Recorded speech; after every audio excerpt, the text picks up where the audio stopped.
বৈষম্য বিরোধী ছাত্র আন্দোলন ও জাতীয় নাগরিক কমিটির উদ্যোগে আত্মপ্রকাশ করতে যাচ্ছে নতুন রাজনৈতিক দলের নাম চূড়ান্ত হতে পারে চলতি সপ্তাহে। আর এই মাসের শেষ সপ্তাহে দলটির আনুষ্ঠানিক আত্মপ্রকাশ ঘটতে যাচ্ছে। অন্তর্বর্তী সরকারের উপদেষ্টার পদ থেকে পদত্যাগ করে দলটির আহ্বায়ক হিসেবে দায়িত্ব নিতে যাচ্ছে মোহাম্মদ নাহিদ ইসলাম। তবে নতুন দলের দ্বিতীয় শীর্ষ পদে সদস্য সচিব কে আসছেন তা এখনো চূড়ান্ত হয়নি।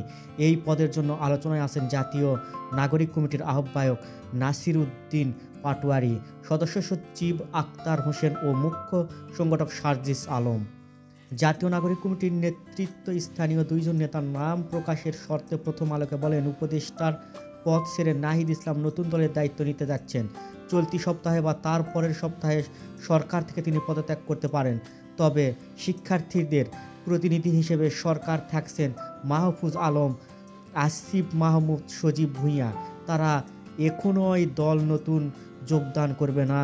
ফেব্রুয়ারির তৃতীয় সপ্তাহের মধ্যে দলের নামসহ অন্যান্য বিষয় চূড়ান্ত হবে। এরপর এই মাসের শেষ সপ্তাহে আনুষ্ঠানিকভাবে আহ্বায়ক কমিটি ঘোষণার মধ্য দিয়ে দলের যাত্রা শুরু করবে। দিনটি হতে পারে 25 ফেব্রুয়ারির আগে বা পরে। নতুন দলের যাত্রা আহ্বায়ক কমিটি গঠনের মাধ্যম হতে পারে।